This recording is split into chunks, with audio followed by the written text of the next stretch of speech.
that was interesting. You know what I'm talking about. In Sports Talk Radio, what we're about to play is what we like to refer to as, when it comes to hockey media, well, just to be blunt, this is a protein shake. Have a look. Absolutely, yeah, absolutely. This core has been together for a long time, and we've been building to this moment, all along. The work that's gone on behind the scenes, the conversations, the endless, disappointments, and some good times along the way, obviously as well. We're all in this together, trying to get it over that finish line. With that being said, ultimately,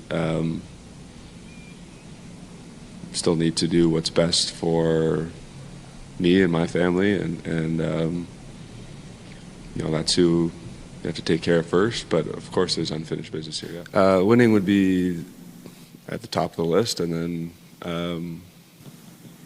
winning would be it's the most important thing. If I feel that there's a good window to win here, over and over again, then signing is no problem. Again,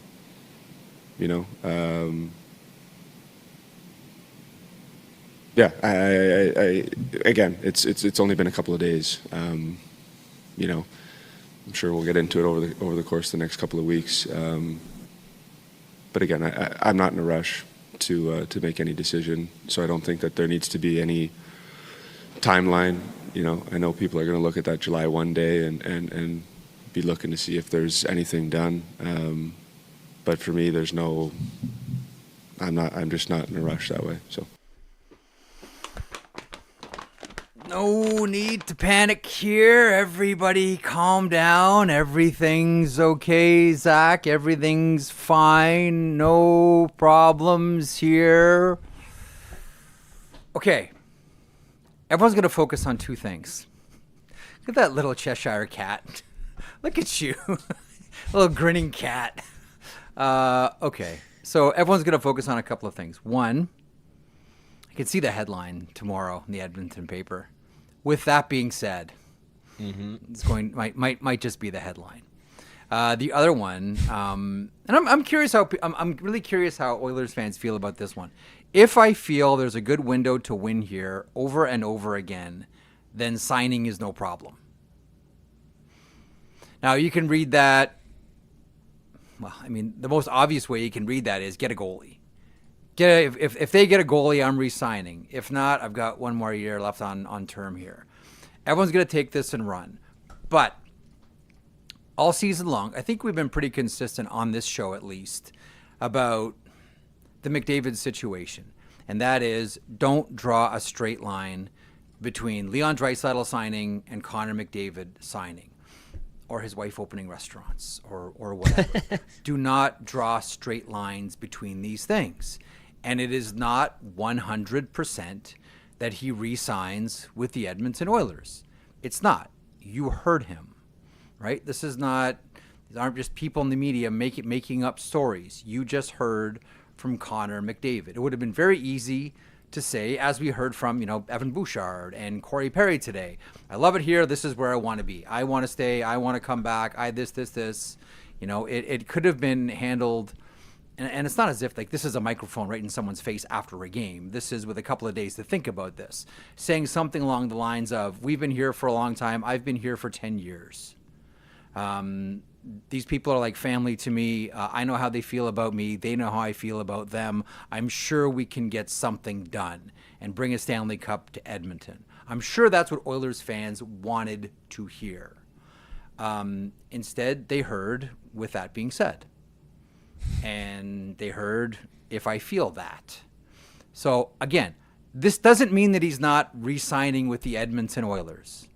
And I think McDavid pretty much chummed the waters for lowering expectations of what may or may not happen on July 1st.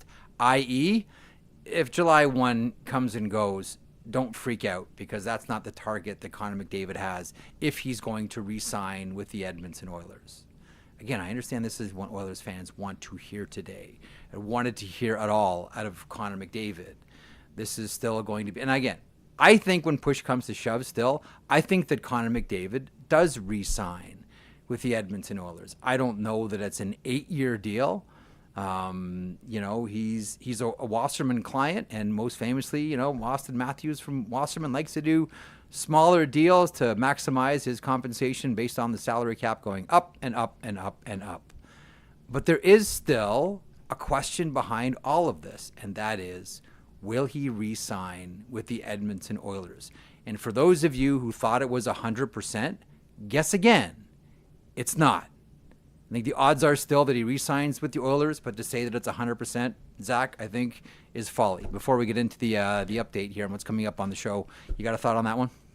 Yeah, I agree with you. I think it's more likely than not that he signs again in Edmonton. But I'll also throw this out there, and I'm curious if you view this the same way. I wonder if he's seen people in the past, i.e. John Tavares, leaving the island as one example, and learn lessons from those guys and the way they approached media availability and answering questions about their futures with the team, and decided in this instance it would be best to leave the door open. Not that he leaves. I'm telling you this now so that in a year you're not surprised when I walk out the door. But I don't want people of Edmonton to think, this guy's back. I'm going to get this deal done. I'm going to be here. And just kind of, hey. Because he's very smart and calculated about how he approaches things. Oh, yeah. We've seen his media availability his entire career. He's always been very mature. He's always handled it with a level head and just thinking 2 steps ahead. That he didn't go in there, and he's not walking away going, oh my God, I can't believe I said that. He knew what he was going to say. He knew how he's going to answer it. He doesn't do things frivolously. And he was right. Mm-hmm. Any sane person would say, this is a major decision in my life. I'm going to consult with my family and my agent, my representation. I just think the Oilers fans were probably waiting to hear something along the lines of what Corey Perry said or what Evan Bouchard said. I love it here. Love it here. Can't wait to come back. We got a good thing going. Let's keep the ball rolling. Let's keep the band together. More on this for pretty much the balance of the show. Although there's some other things we want to get into with a really special guest here on the program too. Daily outline for today's program is presented as always by FanDuel. Make every moment more with North America's #1 sportsbook, FanDuel.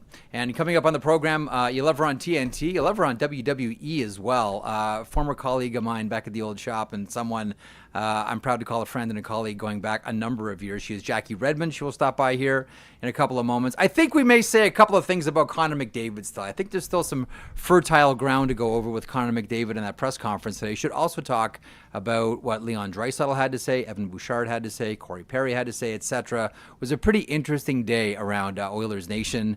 Signing season on the horizon, of course, July 1st there, and free agency. All the hot button topics and players, most notably more rumors around Sam Bennett of the Florida Panthers. In the meantime, this segment is a presentation of our friends at Budweiser. This Budweiser is encouraging buds to make time for playoffs, not excuses. Every goal, every check, every win is better enjoyed with your buds. Phone a bud, text a bud, ping a bud, call out their excuses for bailing on the playoffs. After all, the playoffs are the most wonderful time of the year. Make them count. When it's springtime, it is go time, and it's time for us to go to one of our favorites and someone who's a real force in 2 industries, hockey and pro wrestling. She's, I know, you're the best. What's going on, Jackie Redmond? How you doing today, Jack? What's going on? Oh, I'm so good. I'm home for the first time in a month. I had a nap about 2 hours ago. I'm still recovering from an awesome Stanley Cup Final. But I would never ever turn down your show if I have the ability to do it. So I'm happy to be here. Bless you. Thank you, Jack. This was a huge year for you, and I guess a happy one as well. I know you're a big London Knights fan, and yes, you know, they kind of did what they did at the Memorial Cup, and I'm sure you're all decked out in green. And anyhow, but maybe if we get there, we get there. Because I want to talk to you about Paul Heyman a little bit later on too. But we're gonna. I know it's one of your favorite topics, one of mine too. I'm trying to figure out. I'll tell you that there's something I've been chasing for about 20 years with Paul. and he'll never admit it to me. And I want to see if I can worm through to Paul through you. It's a great story. I'm going to get there in a second. Okay. So you saw the Connor McDavid quotes. I'm sure that Oilers fans wanted to hear him say something along the lines of, look, both sides want this to happen. I'm sure there's a middle ground we can hit here, where I stay an Edmonton Oiler for however more many years, and we chase Stanley Cups, et cetera, et cetera, et cetera. Instead, we heard things like, with that being said, and we heard things like, if I know, right? Like, oh man, that turtleneck's tight. Like, I didn't expect that phone call. Just wide brush thought. What did you make of the McDavid presser today, Jack? I think I felt how Oilers fans probably felt, which is nervous, uncomfortable. Why didn't he lead with, like, I love being an Oiler and love to stay here as long as I can? Yeah. I don't know. Like, I understand. I was listening to you guys talk about, media training and leaving the door open. That way, if he does leave, they can't go back and say, oh, you said you wanted to be an Oiler for life. Yep. But he didn't even really say very many positive things about being an Oiler, Like, can't you kind of balance the two things where you kind of talk about, that you love being in Edmonton, you love being an Oiler. If it works out, you'd like to stay there. However, your family and their needs and you've got a season in front of you that you're focused on. I just think there's a better way to sort of toe that line. I felt like he was very much more on one side of that fence than the other.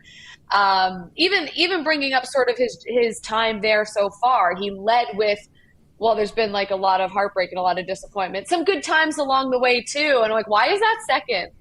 Why are we saying that part second? Coming in for the save, Jack. It's a wrestling term. Someone's coming in for the save. Someone's coming in for the save. Hold on a second here. I will say though, I grew up a Leafs fan, so I always expect the worst. So that's maybe why I lean that way, You only hear the oh man, that's your default setting, Jack, is just like hear all the negative stuff right away. So, but here's the other thing that I'm sure like Sports Talk Radio in Edmonton is probably on fire with this one. Here's a quote: "If I feel that there's a good window to win here over and over again, then signing is no problem." That's a really big caveat, saying if I feel there's a window here to win over and over again. Now, the first time when I first heard it, I thought, okay, that's Connor McDavid saying to Stan Bowman, go get me a goalie. But I wonder if it's deeper than that as well. Perhaps there's an understanding that it's not going to get any cheaper there. Like Evan Bouchard is going to get either from the team or from an arbitrator $10 million. Right? Like it's going to get more expensive there. If you're going to go out and get a goaltender, that goaltender is not, it's not going to be an inexpensive goaltender. It's going to be an established goalie, and it's not going to be cheap.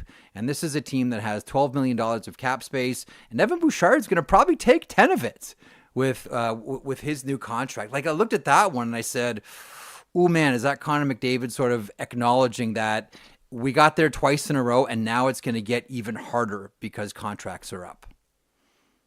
Yeah, I mean, it's an interesting comment, right? Because they're coming off back-to-back trips to the Stanley Cup Final. There's some fan bases out there that would love to say they've seen deep runs like that. So, the question becomes how Connor McDavid, with all due respect, best player on the planet, but like, how can you really judge, until you kind of see how those contracts work out, what it looks like going into this season, and then from the franchise's standpoint, how long do you wait if you don't sign Connor McDavid to an extension this summer? Yeah. You don't want to play that game where, okay, well, let's just see if we can give him a winning season and then he'll stay, or we prove that we know what we're doing over this last season and then he'll stick with us. Like, teams have tried that and got absolutely burned. We're watching it with Toronto right now, I feel like, with Mitch Marner. So I don't really know the answer to that question. I just think that at the end of the day, it's human nature.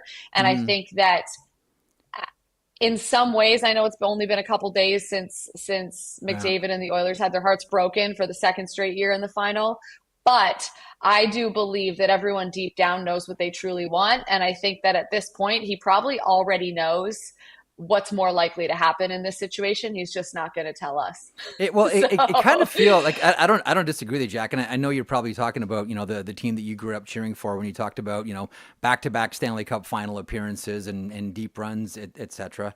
Sometimes the veil you wear, Jack, is very thin. I know what you're talking about, but still, nonetheless. So here's what one of the things that I'm curious about. Does it not seem as if the position that McDavid is putting the Oilers in is one of, okay, now you have to audition for me. You have to show me that I should re-sign here. Like, I wonder at what point, because this is almost like stages of grief now. Like, first there's a stage of like shock where everyone goes, wow, did McDavid really say that? And I wonder at what point it might turn, from frustration, maybe even into anger. Like, is he saying the sort of team has to audition for him in order to get him to re-sign here?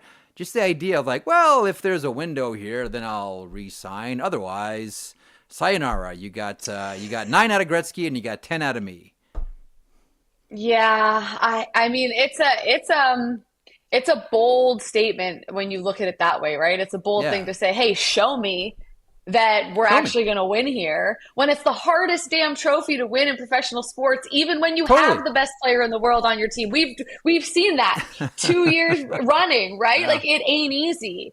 And I just look at, I'm not saying that Matthew Tkachuk is Connor McDavid, obviously, but I think we've seen players, put themselves first, put themselves before an organization and say, I want out of here, and go somewhere else and have a lot of success. And so I have to imagine that McDavid sees that happening with other people and has to wonder, like, you know what, maybe I need to do the hard thing. Maybe I need to be selfish. Maybe I do need to leave here for something to give and for something to happen. And people seem to have forgiven Matthew Tkachuk. I mean, I haven't checked the pulse of Calgary Flames fans and how they're feeling. But that was a tough off season for them. But I think that all that stuff matters, and I think we live in a time now where loyalty isn't necessarily as high on the priority list as it was for guys, 10, 15, 20 years ago who were, the legends of the game and the faces of the franchise. We might even see Sidney Crosby go somewhere else. Like, that, I think, is a realistic possibility, potentially. Again, like, you're starting to see the beginning of the end of that core in Pittsburgh. Malkin not going to be re-upped one more year. Is he going to retire? Who knows? Letang's always been a question mark. And at some point, like, I think we're all after Four Nations saying, one of the crimes in the NHL right now is we're not going to see Sidney Crosby in the postseason. But we'll park that one for a second, because I'm curious about let me personalize this, Jackie. So you just spent a lot of time around these two teams, right? Like, you just spent a lot of time around these two squads. Was there an appreciable, again, like, this is a vibe check, Jack. Like, there's no right or wrong answer. Like, what were they both like to be around? Were they more different than similar? What were they both like? Because it seems as if Florida is really comfortable in their skin, where Edmonton obviously still has something to prove. Yeah, I think you could sense that in the vibes around the teams for sure, particularly following losses, right? Like, I followed these Panthers pretty closely the last 3 years. I went all the way to the final following them 2 years ago when they lost. So for me, it's the vibe after a loss. What does that room look like? What does it feel like? What does it seem like is going on even between periods after a last second goal, right? That forces overtime. We saw the Panthers in that situation, and they just know who they are so well and trust in what they're doing that they never seem rattled by anything. Like, I don't know that I've ever seen the Florida Panthers rattled or afraid of the moment. And I guess that comes with winning in a Stanley Cup final as well. I think that's certainly part of it. But I think that they had the essence of that even 2 years ago when they lost in the final. They said, we know who we are. We know how we play, and we know how we have success. And they don't ever, ever, ever change that, right? Like, they never stray from who they are. And I think with the Oilers, there's certain points that you can look at in their run and in the Cup final where they kind of stepped away from what got them there a little bit, right? They kind of changed what they were doing, and they didn't necessarily trust the entirety of their team to get it done. Whereas Florida never did that. Even when they blew a 3-0 lead to the Edmonton Oilers, they were still rolling 4 lines deep, playing the way they play, and just trusting that over a 7-game series, they would prevail. And I love that. I mean, they talked all postseason long about how even in training camp, they're always talking about, we're always building for game 7. That's all we focus on. And how are we preparing for a 7th game? Because winning one battle doesn't win you the Stanley Cup. You have to win the war. And the final battle is game 7. And so their psyche and their mental approach to the game, I think, is second to none, because they accept that they're going to lose and they're going to have bad games along the way. They go into the start of a series knowing that and being okay with it. And so they have this swagger, man. Like, they have this swagger about them that's honestly almost annoying. It's almost, I love them. Those guys have been so good to me. Like, I'm not even trying to be like a hater, because literally those guys, you know, here's another example, and I think this is part of it. Like, Brad Marchand has a media scrum that lasts 15, 20 minutes. I need something. He stays in the room, talks to me 15 minutes after that. The room is empty. He's running to catch the bus, but he's not even annoyed. He's like totally fine with it. I just think that they have this swagger about them that I envy. I wish I had that much confidence in my own life. Listen, trust me, don't we all? Let me ask. So I heard. I'm glad you got us to this particular note, because there's something I want to run by you. So I heard, so I was on the treadmill today, I was listening to the Athletic Hockey Show, and Sean McIndoe, Down Goes Brown. Love him. I know, just the best guy. Hilarious. That's a really good podcast. Yes, he is. So he brought up something. I was just like, you know when you hear something like, oh God, I wish I would have thought of that. So to the swagger question about the Florida Panthers. So right now we're all asking the dynasty question. Is 2 cups and a Stanley Cup final, is that a dynasty? And the guys on the podcast were talking about, no, you need 3. But really, if you're the Florida Panthers, you should be chasing 4. Now, one of the conversations I had with our mutual friend Julie Stewart-Binks and Nate Thompson on their podcast today was, you know, there's still a question of, in the salary cap era, who's the best team? Is it these Panthers? Is it Tampa? Was it Pittsburgh, Chicago Blackhawks, LA Kings? Like, you take all these teams at the height of their powers, put them in a tournament, who wins? The question, I think, still is, I don't know. But if you win 4 in a row, that ends all of it. And Sean's idea was, and this is ripped right out of the pages of pro wrestling. Sean's idea is, next year, the Florida Panthers win the Stanley Cup.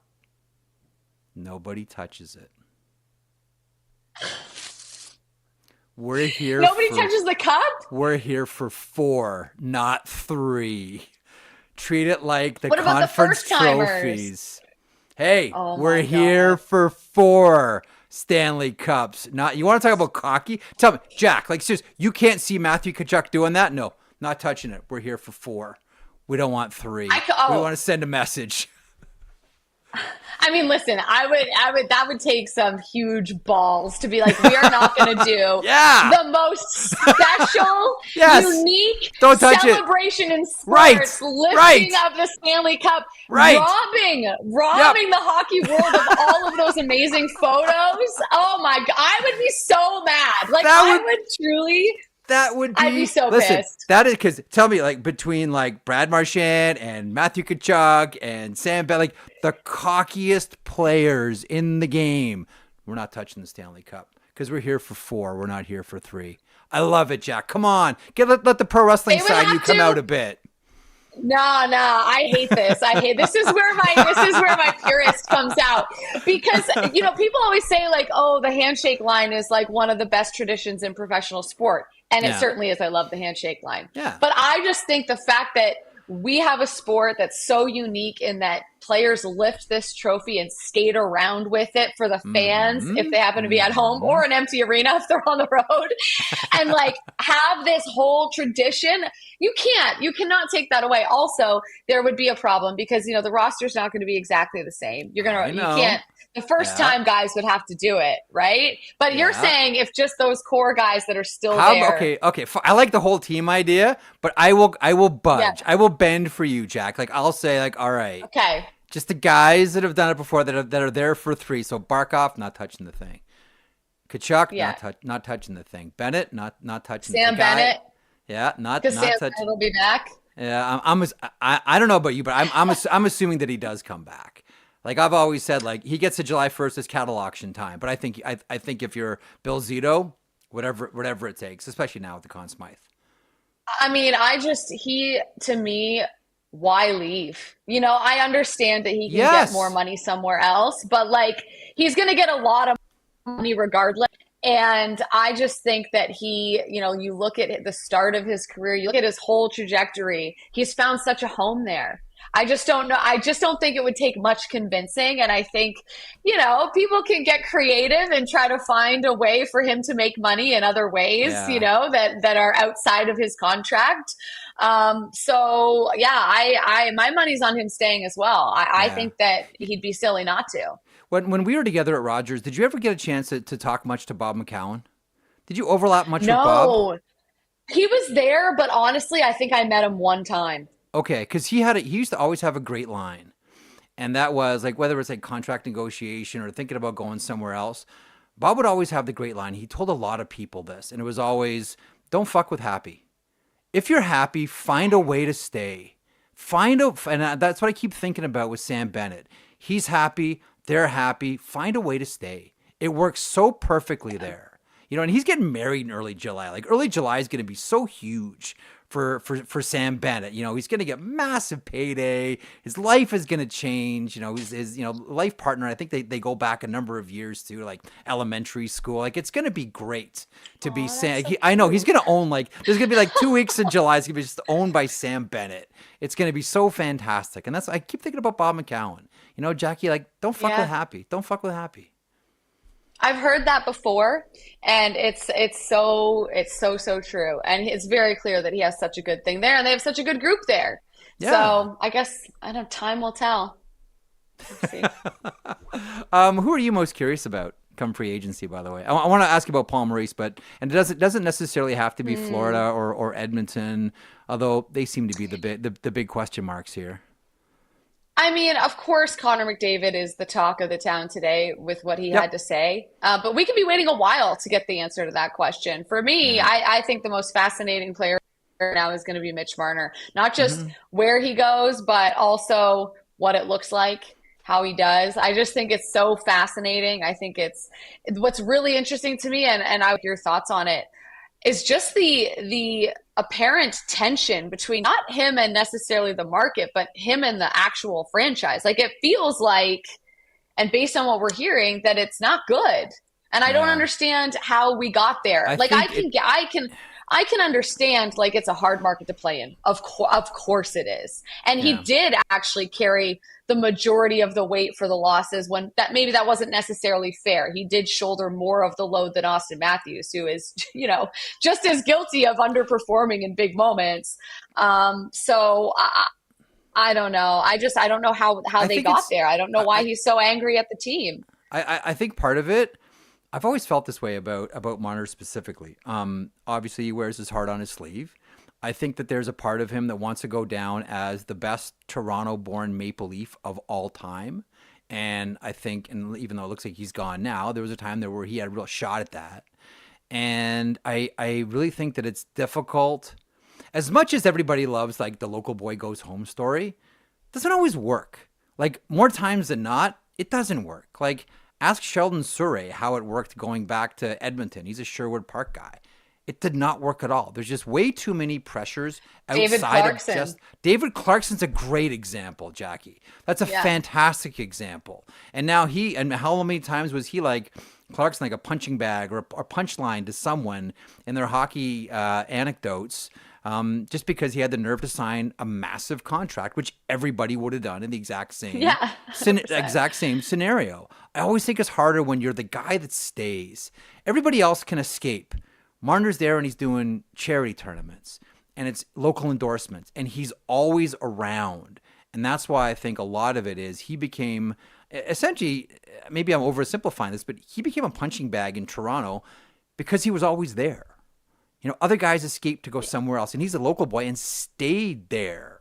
And he became like the poster boy for the lack of performance for the whole team, rightly or wrongly, and probably wrongly. That's a good point. I haven't thought about it that way. Like everyone else can escape, but he's there. constantly. There's no escaping hearing about it, reading about it, seeing, even in the summertime, hockey shows and sports networks talking about the Leafs. So Yeah, I've never thought about it that way. Maybe for him, it felt even more overwhelming criticism than the other guys because they got to go to Arizona and go and just escape it completely. I've never actually thought about it that way. do you think he would fit in Florida? No. Why not?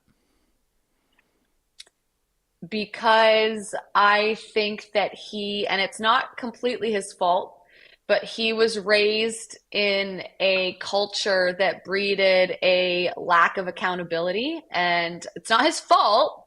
But I think that the Florida Panthers are all about accountability. They're all about being on the exact same level. Every single player in that room is expected to do all of the things that nobody wants to do. Even Nate Schmidt, right? I had a great conversation with Nate Schmidt last week.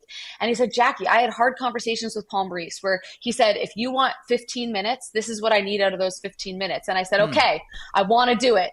And then I would go do it. He goes, you know how sometimes you say you want to do something and then you go to do it and you're like, oh, this is hard. I don't know if I really want to do it. Like he said this. Nate is great. Nate is very He's open awesome, and man. honest. Said, it took me some time to be like, okay, I have to do this if I want to really be a part of this. And so I think that I don't know that it would be easy for any star player to fit in the Florida Panthers dressing room. I think Brad Marchand does because he just has the right personality and he's always had that gritty side to his game. That's always been there. He's always kind of done some of the harder things, especially the things that become even harder come playoff time.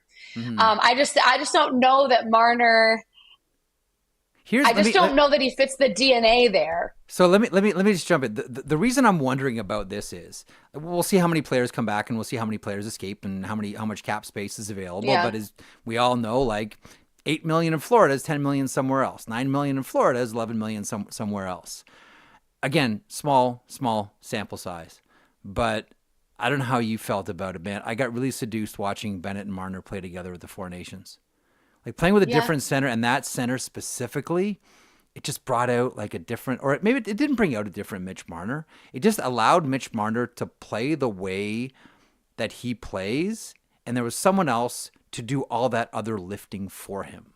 Yeah. And I'm not saying that Bennett is a better player than Austin Matthews. I don't want to be misconstrued that way. He's a different player. But there's so much of a skill overlap between Marner and Matthews that they were more similar than they were different. And I look at Bennett and Marner, I go, they're more different than similar, and that's probably why this could work. And again, this is a couple of games, Jack. It's only a couple of games, but I'm watching these two. I'm like, man, I wonder what a full season of this would look like. I don't know. Maybe we'll try to force something that's not there. It's interesting. No, I don't think so. I think lots of people have talked about Florida. And I also think, to be clear, I do think that Mitch Marner, wherever he goes, will be one of these guys that goes off and probably wins a Stanley Cup somewhere else. And Leafs fans will say, oh, we never should have ruined it with Marner. We never should have let him get away, which I think is, revisionist history. I think that the Leafs, for the most part, the front office is the ones that put themselves in this position with Mitch Marner. I hope he has success. I think he almost cares too much, or at least at one point cared too much about Toronto and cared too much about the Maple Leafs' success to the point that it affected how he played, particularly in the early years. So I do think he'll go win somewhere else. And I mean, Florida, the one thing there is that Florida's got depth that, Marner's never seen playing with the Toronto Maple Leafs. So maybe you're right. I don't know. I just don't see him as a Panther, but I didn't see Brad Marchand as a Panther 4 months ago either. And he was arguably one of their MVPs. So okay, let me ask you about another thing. So I want to eventually get this to Paul Heyman. I'm going to use Paul Maurice to get us there. Wow, Paul to Paul. Paul to Paul. And listen, from Maurice to Heyman, we'll get there in a couple of. But there's an element of you can't miss Paul Maurice press conferences. You can't miss Jackie Redmond interviewing Paul Maurice. Paul Maurice always gives you something. Now, I go back to I used to do color for the Toronto Marlies AHL team when Paul was the coach. So I got to sit with him and talk with him, and you know what he's like. You always walk away from every conversation learning something. He's a remarkable human being and remarkable hockey mind as well. when you go to interview Paul, whether it's, in game on the bench and you get to spit out 2 questions really quick and then here comes puck drop, or you get a chance like after a game or maybe even before a game where you can, spit out a couple of more questions than just 2 really quick and then back to the action. How do you approach, I'm curious, like this is like pull the veil back here inside baseball. How do you approach conversations with Paul Maurice doing TV? So I think I approach the 2 situations that you mentioned differently. The bench interview is something I approached probably differently than anything that I do in the game or off camera, in that like I always am wanting to make sure that my question it has to do with the actual game. Yep. I understand why sometimes people, they ask about something that was newsworthy that day or something that was like a story going into the game. I'm always like, okay, make sure I'm paying attention to what's happening in this game so that I ask the appropriate question for what we're actually watching. And a lot of times I come up with my question based on what Kenny Albert and Eddie Olchuk and Brian Boucher are talking about. Like, okay, right. They're noticing this trend. Maybe that's what I need to ask about. You don't always have that. When you have to do it in the under 10 of the first period, that's a tough spot because sometimes nothing's really happened in the game yet. And you're like, man, I don't have a groundbreaking question. I'm just going to ask for his assessment of the first 10 minutes because like, let's not overthink this here. You know what I mean? We've seen 10 minutes of hockey at this point. Sometimes there's no brilliant question. You just have to let the coach say what he wants to say. But outside of the game, we do these coach meetings. The rights holders do these coach meetings after morning skate usually, where we get to talk to the coach. And those are lengthier conversations where you're not handicapped by, time and being on television. And so I always was like, I may never get to use this, but I'll have it in my brain. What am I actually curious about? What do I want to know? Or what do I not understand that I can understand by asking and leaving this conversation? And he's always so great. Like I have the amount of voice recordings I have on this phone that are like 15 minutes long of Paul Maurice telling me about something because he's so poetic and he can't help himself. Like you could ask something, a great example, and it's, I pride myself on when a coach tells me I ask a good question. And this was the one time during the conference final where Paul Maurice went, that's a really good question. I brought up Seth Jones and I said, Seth Jones comes here and we for the most part, know what his reputation is as a player, but I had looked at the numbers, defensive numbers of like puck battles won, stick checks, blocked passes, things like that, and broken up plays. And he was either first or second in every category for the Panthers and in the top 5 for all defensemen for some of those things.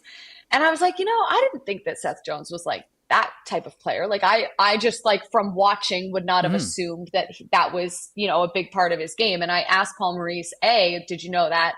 B, how has he been able to sort of do that? And he gave me this very long answer about how, they used to play one way in the West and they play this way in the East and how it's sort of shifting. And he always knew that it was there for Seth and he had to get off his rocking chair, so to speak, for some of these elements to come out.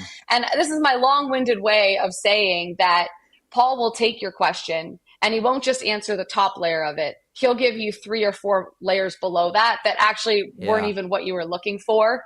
And then you walk away and you go, what was he talking about? What did he say? And you listen to it back and you go, oh my God, there's like 3 or 4 things in here that I didn't know I would get from asking this question. Am I making sense? Did I explain that well? You did. And because I can recall one answer where it was, all like everything is prologue. And I remember like he did a sort of like a sort of historical runway after you asked a question.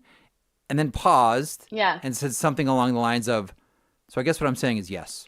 It was just like, what? Yes. That's Paul.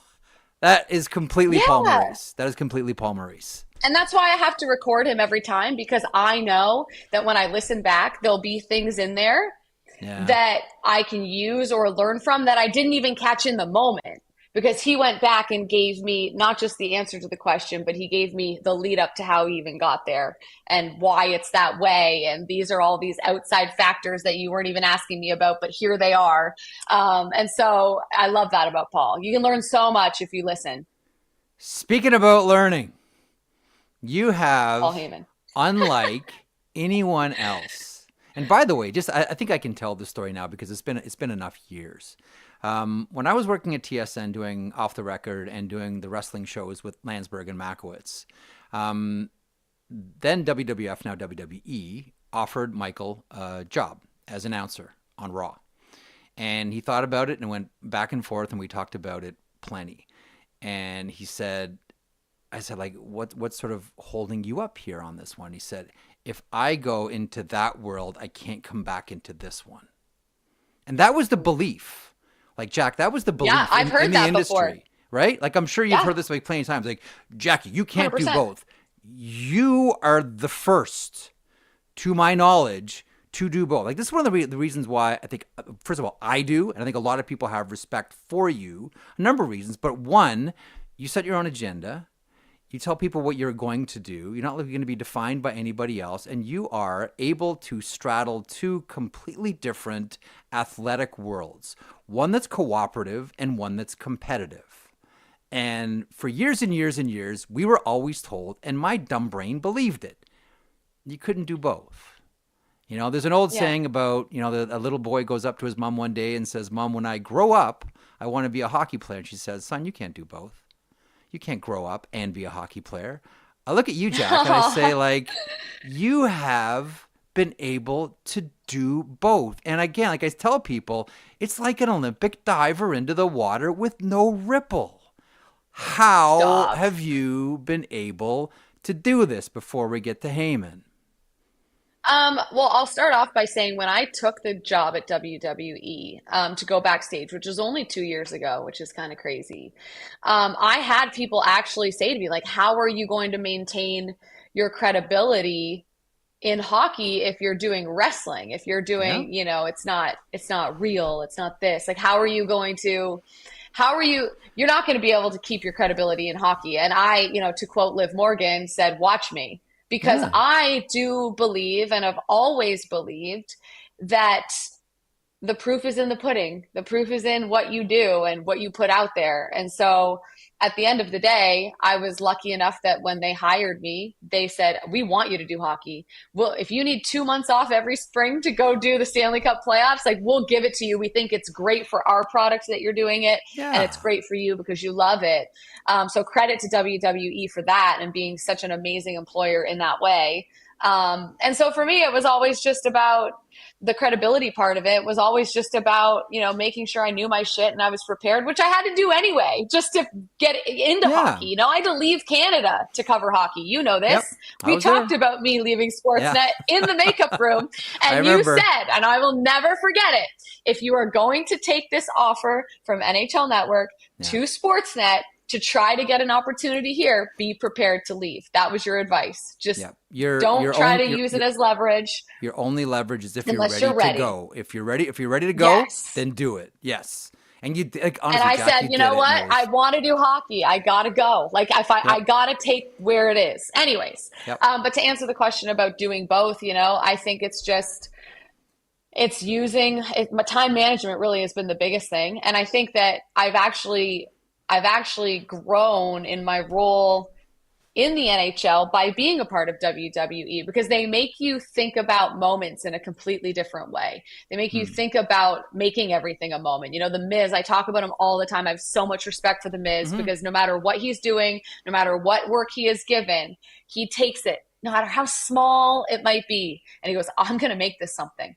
And so for me, you know, I think when I first started in hockey, particularly with the cliche intermission interviews or post-game interviews or whatever, I almost felt obligated to ask the questions that you always hear.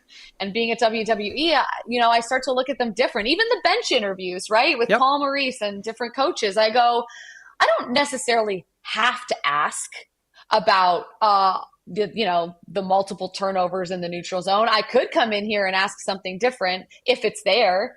And so for me, I kind of try now when it's there, never to force it, but if it's there, to just have a moment, because I think that's what we remember. That's what we look back on. We remember moments. We remember big goals. We're going to remember that the Panthers are undefeated, eating blizzards the night before a road game. We're not going to remember how many times Edmonton turned the puck over in the first 10 minutes of a hockey game.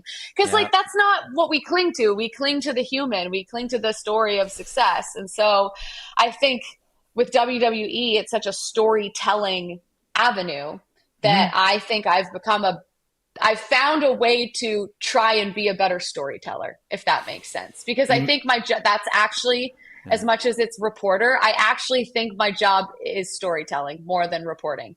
100%. And you make money with your face. How many times have you heard that? You make money with your face, your facial reactions to all of it. Okay, so let me tell you. I've been on you've heard that a million times, I'm sure, backstage. So I've been on a hunt forever. I've asked Paul about this before, and he's always said, no. So when Paul owned ECW, okay? So that's when I was doing a weekly wrestling radio show, live audio wrestling.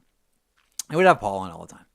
And every week, about 3 or 4 days before every show, like before every ECW show, I would get an email, and I'll never forget the email address. It was RVD, the number 4, Prez. So Rob Van Dam for president. That's right. You got a thumbs. It was RVD for Prez at hotmail.com. And what it was a detailed rundown of all the characters, like all the wrestlers, storyline arcs, where it's heading, why they're doing, like all of it. And I'm convinced, because I don't think it was like Joey Styles or anything like that. I'm convinced it was Paul. Like there's and it was no accurate, everything that was sent to you. Bang on every single week. And I'm convinced that it was Heyman. He's always denied it. But does that sound, and maybe he's going to take this one to the crematorium, and I'm going to my crematorium, and I'm never going to know, and he's going to have the last laugh. But I've always thought, oh my that was Paul Heyman. I've asked him countless times, and he's always laughed. No. What do you think his motive would have been? So I would talk about his show more. If I knew what was happening, right? And I remember talking. Okay, so I remember having a conversation once. Brilliant, Jack, by the way. 100% brilliant. If true. If Paul. So I remember having a conversation. This is way going back to my wrestling. So I remember I spent a very weird weekend with Roddy Piper once. So Roddy was in town, and the group that I was working with, we were looking to do a book with Roddy Piper, and so I hung out with him for an entire weekend. I don't know how I survived. Roddy was an interesting guy. I was going to say, how are you here? No, I know. Like it was. This is back in the boozy drug days, and I remember asking him about his ring entrance, and this was the era where everybody hit the ring on fire, starting with Ultimate Warrior. Like get to the ring in like 2 seconds. Hit the right ring on fire. Hit the ring on fire, and Roddy would walk slowly, and he would look at the crowd. And he would look. And he would take his time, and it would take him like 2 minutes to get to the ring. And I said, like, you're from the era where guys ran to the ring. Why did you walk? And he said something that I've always remembered. He said, first of all, I grew up in the territory system, where our money, our paycheck at the end of the night was based on how big the house was. So I got really good at counting houses. And so I would walk and I would look at the crowd. And I would be counting in my head how many people were there. So I knew if I was getting a light payoff or a real payoff.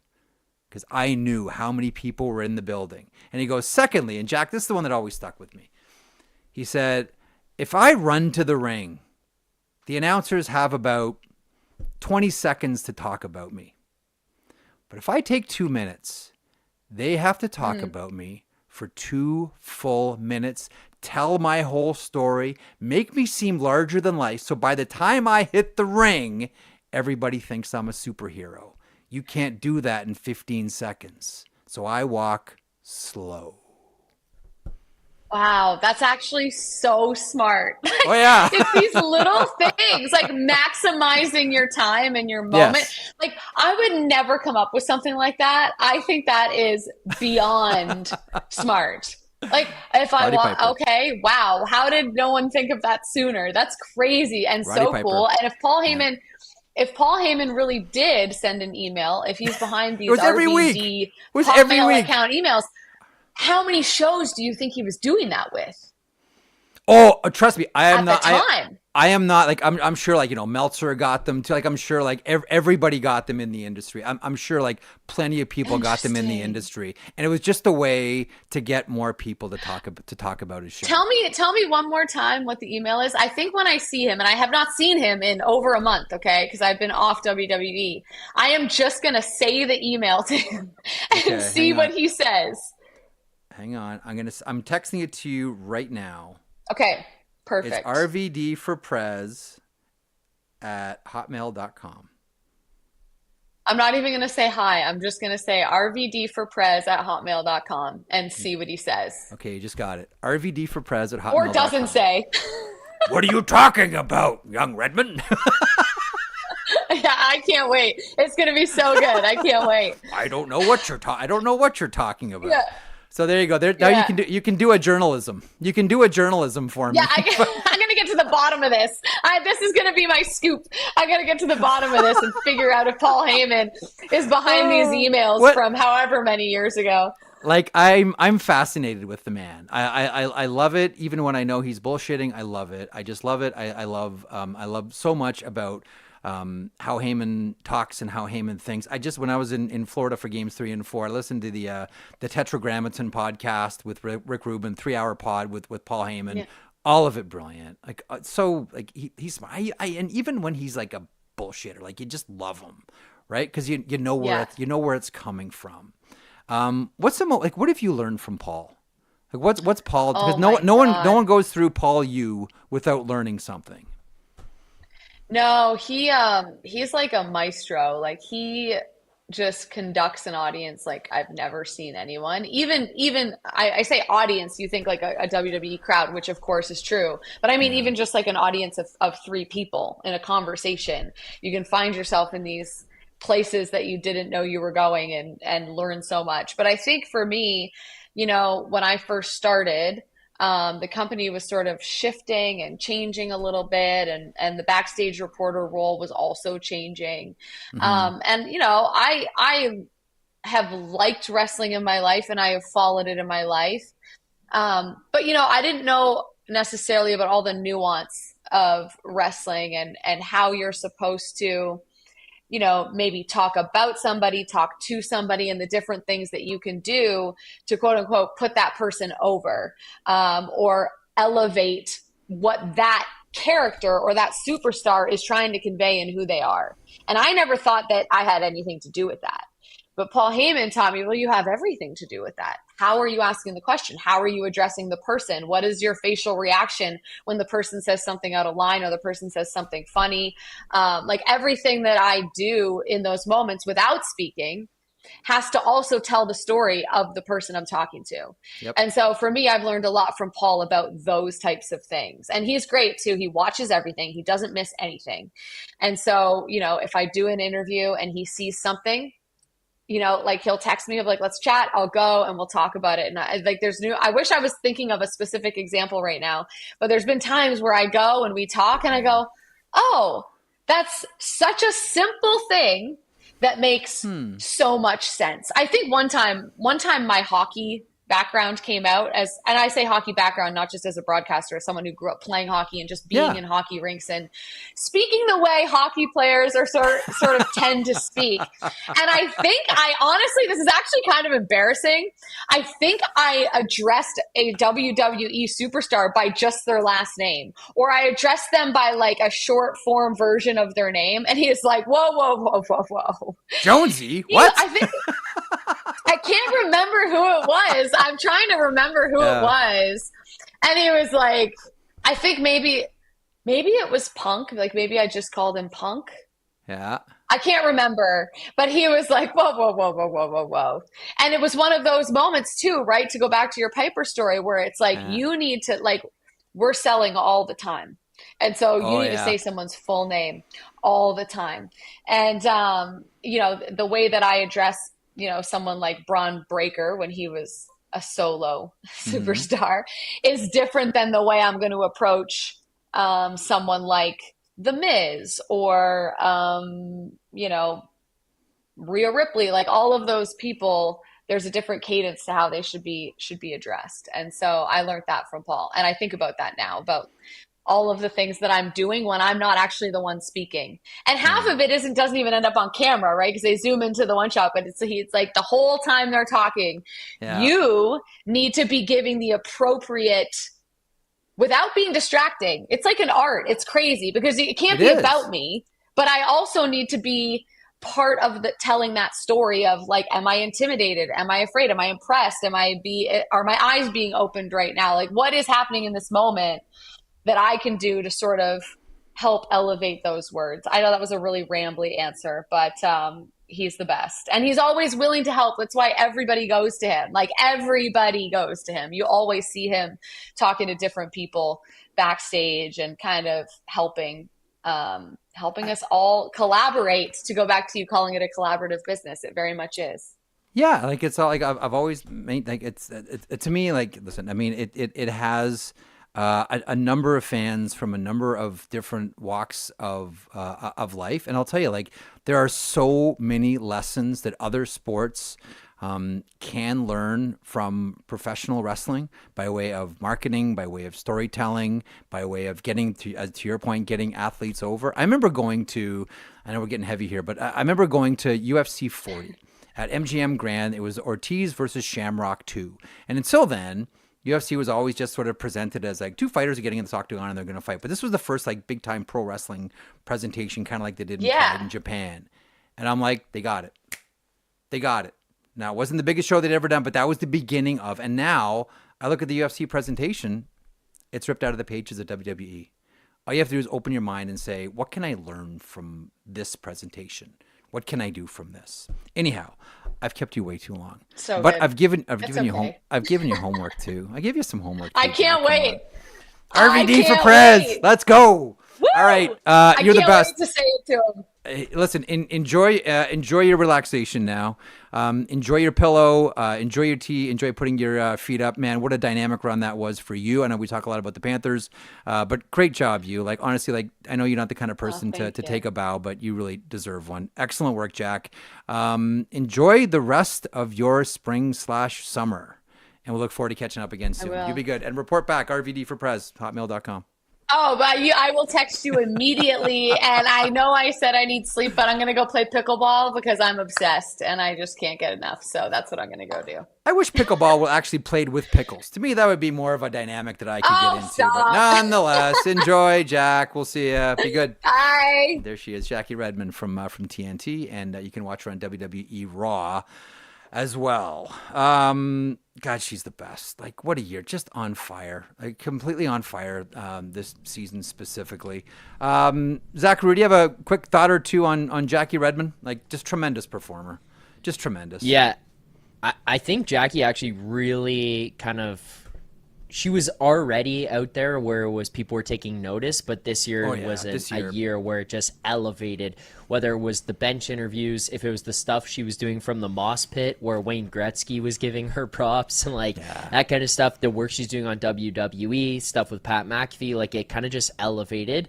And like when we put out the promo for today, the response that we got, whether it was across social media or people coming early to the chat, the amount of people who were so excited to hear and see Jackie on our show, like the feedback's amazing. It happens on Leafs Morning Take when they have her. It happens on Morning Couple when they have her. Like it's been awesome, and it was pretty great to have her on the show here as well today. You know, she referenced a conversation that her and I had in the makeup room at Sportsnet, where she was like, "Look, I got like I have this offer here. I really, really want to do hockey. I would like to stay, but I can't get anything in the hockey department." And I just said, like, you have to be able to leave. You have to be prepared to leave. You can't just sort of shrug and say, oh, well, maybe I'll try again next year. And she's like, I know. Like Jackie knows. Like, honestly, I don't think for one second that she was looking to take my advice as much as she was sometimes just looking for someone to echo what you're saying. And I think that's I think her mind was pretty much made up. And I knew that, like, and I think anyone who knew Jack back then looked at her and said, like, there's an old saying, like, there's good and then there's American good. She was American good. Go and crack it in America. Go do it in America, and right away. And honestly, like, I'm glad that she does it with pro wrestling too, that she's able to walk that line. Finally, there's someone that can do it in establishment sports and cooperative sports. Anyhow, thanks to Jackie Redmond for stopping by. And listen, it's her day off, and she's got her time off right now, and we appreciate her stopping by the show. So here we go. This is always your challenge every day. The sheet is powered by FanDuel, as you know, Zach Phillips. Home of the same game parlay. Make every moment more on FanDuel.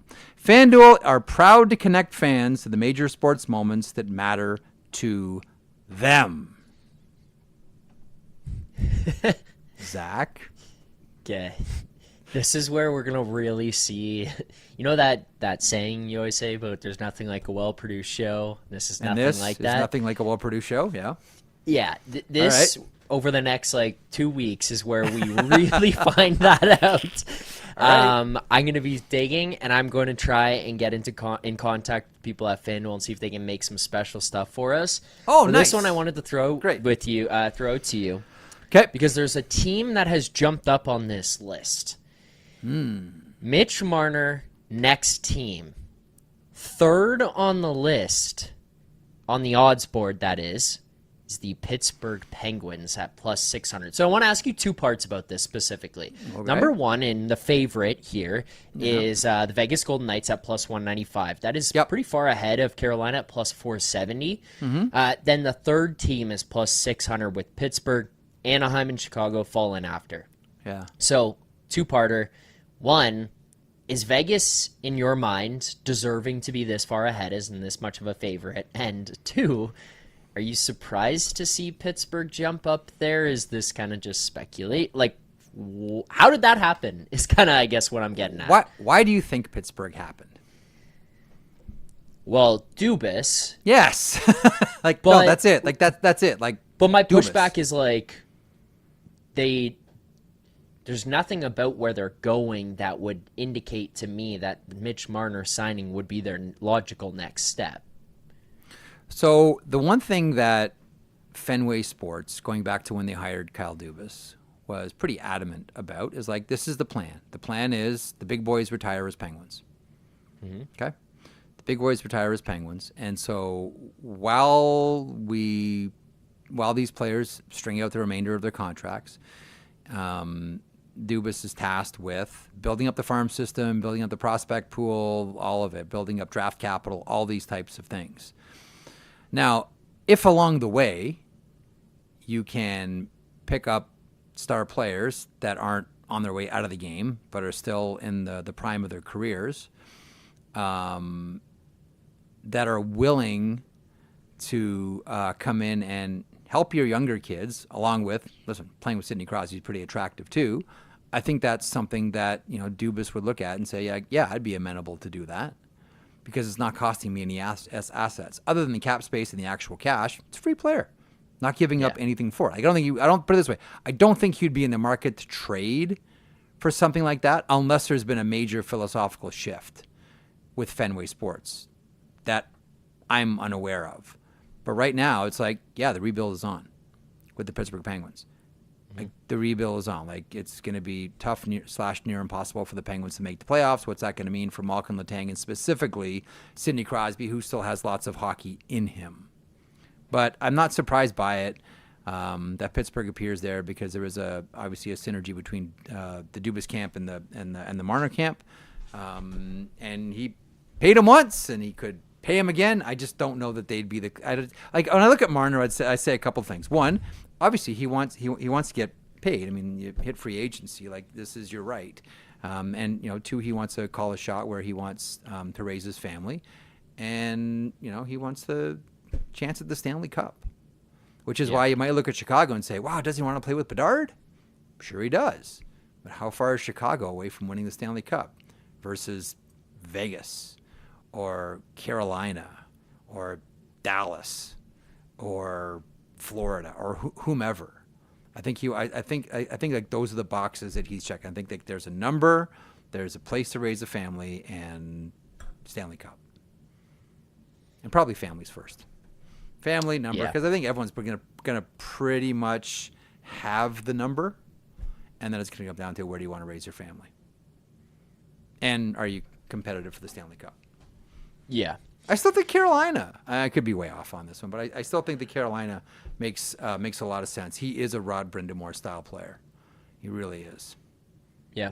I think if they get him, they can't be done, though. I don't think he's the piece that puts them over the top. They need more driver, maybe, if that's kind of the way you want to put it. I think they need another piece to go alongside that. But yeah, go, John, I do think Carolina him and JT fit. can go. You can lose 2 of your players there. Him and John Tavares can go. Go for it. You know what makes me actually sick, and I still think about it sometimes, and What's that scumbag Wyshynski just threw it out there in like a passing by comment the one day, and I've not forgotten about it. I've like brought this up a few times because like the less sense that it makes, the more sense that it makes. Mm-hmm. And it was about Erik Karlsson and the Panthers letting Ekblad walk and trading for Erik Karlsson and him playing with Gustav Forsling. And it's just like, it makes no sense. And I'm bringing this up partially just because you talked about Marner in Florida and stuff, and like people are asking how would that sub make sense. That's just one of those ones I like wish said that. And all I could think about is like Erik Karlsson goes there, he plays with Gustav Forsling, and he's getting like 100 points again, and he's winning the Norris. Yeah, and I'm just I'll tell you what, hearing him say that for the longest time. Because I think that Bill Zito did inquire about Erik Karlsson. Like there was a belief that Karlsson was going from San Jose to the Florida Panthers. Because I think Zito was on him for a while. Like honestly, like there was it a couple of deadlines ago, but before he went to the Pittsburgh Penguins, everyone thought that Erik Karlsson was going to the Florida Panthers. Right. Because I know that Zito very much / Sonny Mehta had him on their list of guys to acquire as they're putting this thing together. But yeah, that would torture you. Yeah, fully. That's why I say scumbag, by the way. It's respectfully, and it would torture me. So that's respectfully, why I say, sir. Yeah, I understand. I referred to you as a scumbag on the air today. Please take no offense. Take no slight. All right. A lot of stuff for tomorrow. We'll go over a lot of free agent things and buyouts because that'll be a lot of fun. How many buyouts were there? 1, 2, 3, 4, 5, 6 buyouts 7 buyouts last year. Atkinson, Boqvist, Campbell, Nishkov, Schmidt, Skinner, Suter were your buyouts last year. We'll see how many there are this time around and who is on waivers for the purposes of buyout to come tomorrow. So that'll be interesting. All this up for grabs tomorrow on the program. Meanwhile, I want to thank Jackie Redmond from TNN and WWE for stopping by and spending probably more time than she bargained for because she has a very exciting pickleball game to get to, which she's playing right now. So thanks to Jack for stopping by. Thanks so much for being in the chat. Thanks for watching on YouTube, and do all the the likes and the subscribes on our Daily Faceoff YouTube channel, and we'll love you forever. Do the same on your favorite podcast platform, and we'll love you forever. And watch/listen to Morning Cup of Hockey tomorrow, and we'll love you forever. That is at 9 o'clock Eastern, and then at noon it is DFO Live, and then our little act at 3. And there's your broadcast day. And we'll probably talk more about McDavid tomorrow, because everybody will. Until July 1st. And then probably after. And into next season. And it'll all be fun. Except for maybe fans in Edmonton, who it won't be fun for. But for the rest of us, it'll be a good time. I'll be having fun. I know you'll be having fun because you have that streak about you. Get a little bit older, you get a little more compassionate. Right now, you're just a snide prick. That's Zach Phillips, everybody. And I'm Jeff Marek. Thanks so much for joining us today. We're back tomorrow.